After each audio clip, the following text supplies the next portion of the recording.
March 26ஆம் தேதி வளர்பிறை அஷ்டமியை யாரும் தவற விட்டு விடாதீர்கள். அன்று காலத்தை வெல்லும் கால பைரவருக்கு மிகவும் உகந்த நாளாகும். இந்த நாளில் இவரை எப்படி முறையாக வழிபட வேண்டும் என்பதை பற்றி இந்த காணொளியில் தெளிவாக தெரிந்து கொள்வோம். அதற்கு முன் சப்ஸ்கிரைப் மற்றும் ஃபாலோ செய்து கொள்ளுங்கள். பைரவருக்கு மிகவும் உகந்தமான ஓம் அஷ்டூபனே போற்றி என்ற மந்திரத்தை கமெண்டில் பதிவிடுங்கள். பொதுவாகவே மாதத்துக்கு வளர்பிறை அஷ்டமி, தேய்பிறை அஷ்டமி என்று 2 அஷ்டமி திதிகள் வரும்.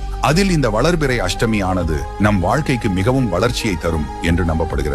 இது கால பைரவருக்கு மிகவும் உகந்த ஒரு நாளாகும். இந்த நாளில் மாலை 6 மணியிலிருந்து இரவு 10 மணிக்குள் இந்த ரகசிய வழிபாட்டினை அன்று செய்துவிடுங்கள். உங்கள் வீட்டில் பைரவரின் திருவுருவப்படம் இருந்தாலும் இல்லாவிட்டாலும் பைரவரை மனதார நினைத்துக் கொண்டு சிறியதான ஒரு தட்டில் 2 வெற்றிலை வைத்து அதற்கு மேல் 3 பாக்கு வைத்து அதற்கு மேல் ₹1 நாணயத்தை 11 வைத்து அதற்கு நேராக ஒரு நெய் தீபம் ஏற்றி வைத்து ஸ்ரீ சொர்ண ஆகாசன பைரவாய நமக என்ற மந்திரத்தை 108 முறை ஜெபிக்க வேண்டும். பிறகு உங்களால் முடிந்த நெய் வைத்தியத்தை செய்து வைத்து படைத்து வழிபாட்டை நிறைவு செய்து கொள்ளுங்கள். முக்கியமாக அந்த 11 நாணயங்களை அன்றிரவு முழுவதும் பூஜை அறையில் வைத்துவிட்டு மறுநாள் காலையில் அந்த 11 நாணயங்களையும் நீங்கள் வீட்டில் பணம் வைக்கும் இடத்தில் பத்திரமாக வைத்துக் கொள்ளுங்கள். இப்படி செய்வதால் அஷ்டலட்சுமிகளின் அருளோடும் கால பைரவரின் அருளோடும் நம் வாழ்வில் செல்வங்கள் வளர்ந்து கொண்டே இருக்கும் என்று கருதப்படுகிறது.